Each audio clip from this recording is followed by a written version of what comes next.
ॿियो को न थींदो। हज़ार रिश्ता दुनिया में मिलंदा पर अबे अम्मा जहिड़ो अज़ीम रिश्तो तव्हांखे न मिलंदो।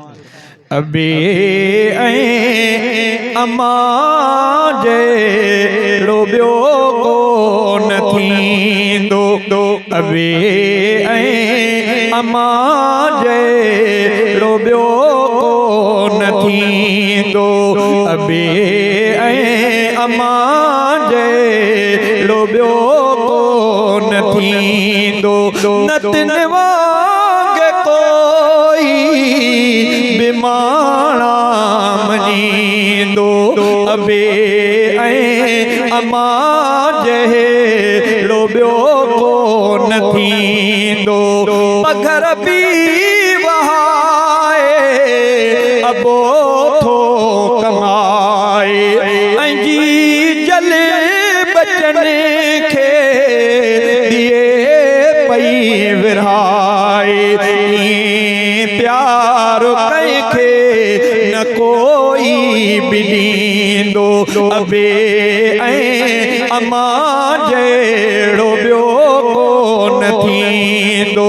बचन लाइ पगारी बिखणंदो अबाब वॾा दर्द बचड़नि लसंदो अबाब। छॾे देश परदेस बि आहे वेंदो। छॾे देश परदेस बि आहे वेंदो। न तिन वांगे कोई बिमाणा मञींदो। अबे ऐं अम्मा जहिड़ो ॿियो को न थींदो। जॾहिं बचड़ो ॿाहिरि अम्मा जे ॾिसे थी अचे ख़ैर सां शल दुआऊं घुरे थी। पई जागंदी जे सी घर नाहे ईंदो। पई जागंदी जे सी घर नाहे ईंदो। अबे ऐं अम्मा जहिड़ो ॿियो केरु थींदो।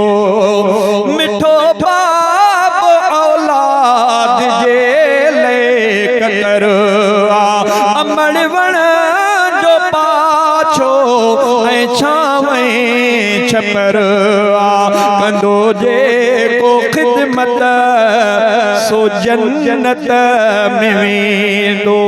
सुभान अल्लाह। अबे अम्मा जा फर्मा बरदारो तव्हांखे मुबारक। जंहिं अबे अम्मा जी ख़िदमत कई ॼणो न पंहिंजी जन्नत पंहिंजे हथनि सां ठाही। पर जंहिं अबे अम्मा खे रंजायो ॼणो न अल्लाह खे नाराज़ करे। अल्लाह शला सां समूरनि खे पंहिंजे अबे अम्मा सां सुहिणो सलूक करण जी तौफ़ीक़ नसीब फरमाए। अबे अम्मा खां दुआऊं वठो।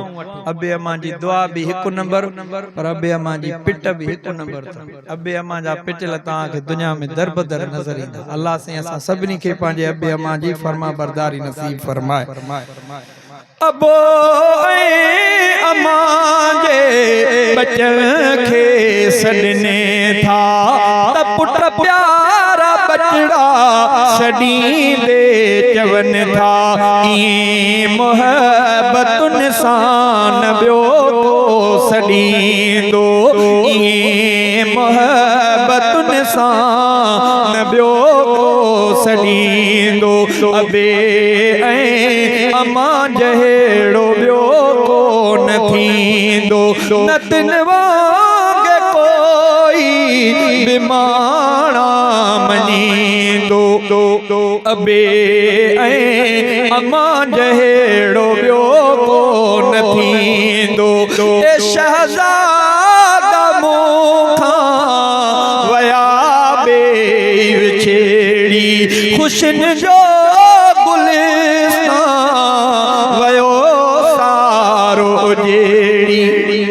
अबो अम्मा न आहिनि उन्हनि खां पुछो त अबो अम्मा छा आहिनि। अॼु जीअरा आहिनि त क़दुरु न आहे। जॾहिं वञनि था पोइ क़दुरु थिए। अल्लाह शल जीअरे क़दुरु करण जी तौफ़ीक़ ॾे। ए शहज़ादा मूंखां वया बे इश्न जो गुलिस्तान वयो सारो जेड़ी विछोड़े जो गम आरो आरे छॾींदो विछोड़े जो गम आरो आरे छॾींदो अबे ऐं अमां जहिड़ो ॿियो को न थींदो। अल्लाह साईं हिन जलसे खे हिदायत जो ज़रियो बणाए। बिरादर मोहतरम भाउ साहब उन जी पूरी टीम पूरी जमात जेका उन सां